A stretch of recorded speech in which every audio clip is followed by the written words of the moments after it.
Look at the physical body. It decays, it breaks down, and eventually it stops. This reality forces a central question. When this physical form dissolves, does the self dissolve with it? In the 11th century, the Persian philosopher Nasser Khosrow addressed the materialists of his era by arguing they had the equation entirely backward.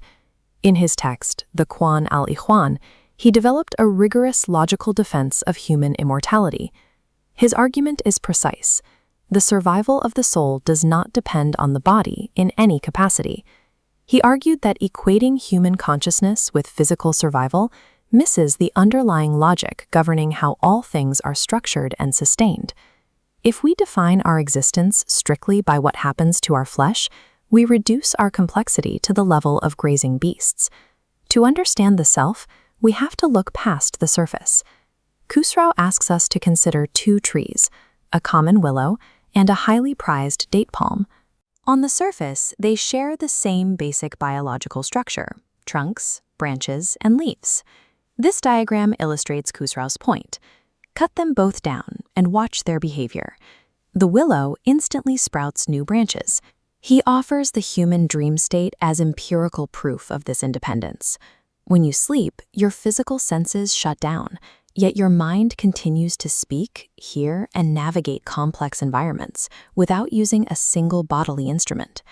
If the mind can experience a rich, active reality while the body's tools lie dormant, consciousness cannot simply be an emergent byproduct of physical flesh. Khosrow pushes the logic further by analyzing the mechanics of death. In his framework, destruction is a mechanical process. Anything composed of opposing parts is mathematically guaranteed to eventually break down. The body is built from conflicting elements: fire, earth, water, and air, and structured in opposing directions like top and bottom, left and right.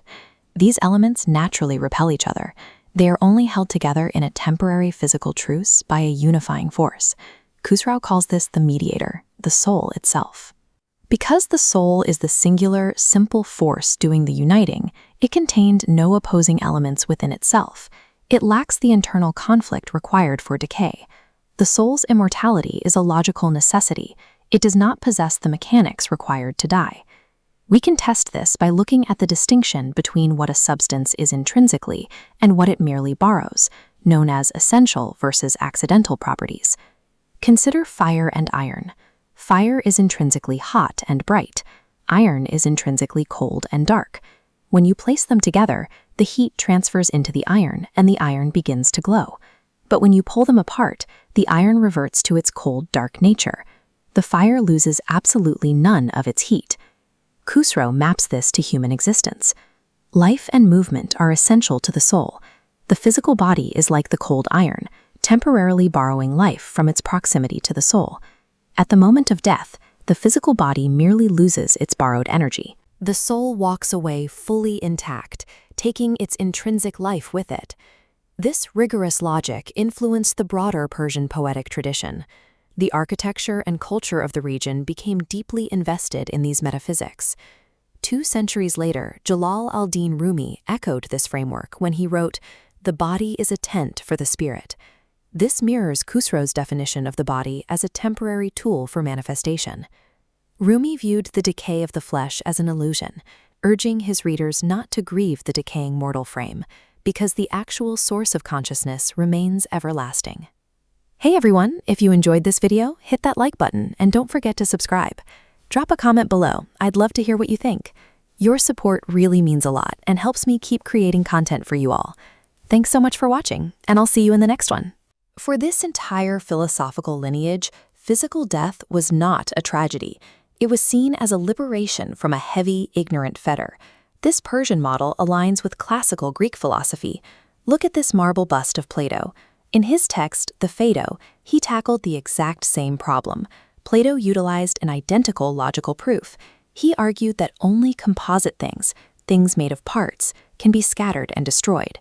Because the soul is a simple, indivisible substance, it cannot be broken down. This matrix compares ancient frameworks with 17th century René Descartes, who formalized substance dualism, the idea of a thinking mind separate from a physical machine. Descartes left a major question regarding how these distinct substances interact. He struggled to explain how the non-physical mind moves the physical body. Khosrow's model addresses this through the mediator. The soul's very function is to synthesize and govern conflicting physical elements. Because the body only exists as a result of the soul's work as a mediator, there is no interaction gap to bridge. The physical form is simply the external manifestation of the soul's internal logic. If we shift our focus eastward, we find a sharp contrast. Look at this photograph of meditating monks representing the Buddhist philosophical framework. A core tenet of Buddhism is anatman, or non-self. This views human identity as a temporary aggregate of parts that eventually dissipates. Khosrow stands in opposition to this, arguing for a singular, permanent soul. We see a similar divergence in Taoism. The philosophy of Zhuangzi often focuses on the constant gathering and dispersing of energy in the universe. Taoism frames life and death as the shifting of qi, or vital energy. Khosrow agrees that physical elements disperse back to their origins, but he excludes the soul from this cycle of dissolution. While Eastern models frequently describe a fluid, temporary sense of identity, Khosrow demands a permanent locus of consciousness that survives the universe's shifting energies. Khosrow brings his argument to its final point with a principle he calls returning to the source. When the body's conflicting elements finally separate, they dissolve back into the inert earth. But the soul has its own trajectory.